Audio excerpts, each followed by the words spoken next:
dans les relations internationales, il n'y a jamais rien alors qui se traite sur la table. C'est sous la table.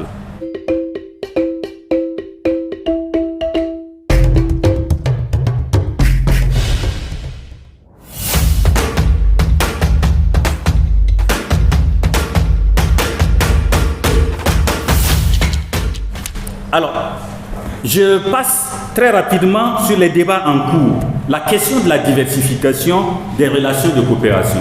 D'abord, la question de la diversification, c'est soit un sophisme, soit, de mon point de vue, en tout cas un paralogisme pour faire un emprunt à Aristote, c'est-à-dire une malhonnêteté quelque part. Parce que on ne peut pas parler de diversification à partir du moment où on entretient déjà des relations avec ces mêmes pays-là. On ne peut pas diversifier nos relations en intégrant le fait qu'il faille aller vers la Russie. On a déjà une coopération depuis 1967 avec la Russie. Mais il peut y avoir diversification avec un partenaire lorsqu'on prend ces partenaires et on trouve que dans les différents domaines de coopération, il faut diversifier. En ce moment, on parle de diversification. Sinon, cette diversification a eu lieu depuis que la chute du mur de Berlin a permis que les États puissent aller même chez les rouges, même quand ils fréquentent, n'est-ce pas, les bleus. Donc, de ce point de vue, la diversification, de mon point de vue, ne convient pas. On pourrait parler, n'est-ce pas, de redéfinition, on pourrait parler de renforcement, etc.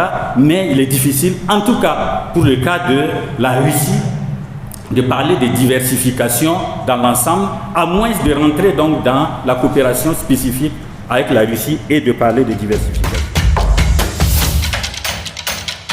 Ensuite, c'est la question de la rationalisation des nombreux instruments multilatéraux. Il y a trop d'instruments et on est éparpillé, et je pense qu'il faut qu'on travaille plutôt à rendre opérationnels les instructions et les instruments qui existent. Moi, je pense que tout ce qu'on a créé, Initiative Dakar, G5 Sahel et tout, il y a dans l'architecture de paix et de sécurité donc, africaine tout le nécessaire. Avec même un mécanisme, donc je parle de la force africaine en attente, mais un mécanisme, n'est-ce pas, de réaction rapide.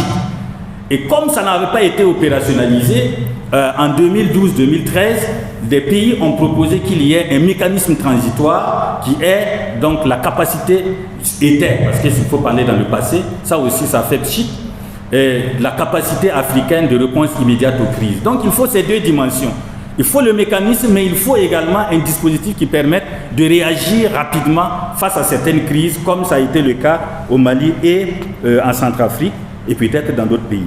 Moi, je ne crois pas à l'initiative d'Accra, je ne crois pas au G5 Sahel, je crois plutôt en des structures qui sont pérennes et qui ont véritablement, donc, qui doivent recevoir les moyens pour être opérationnels.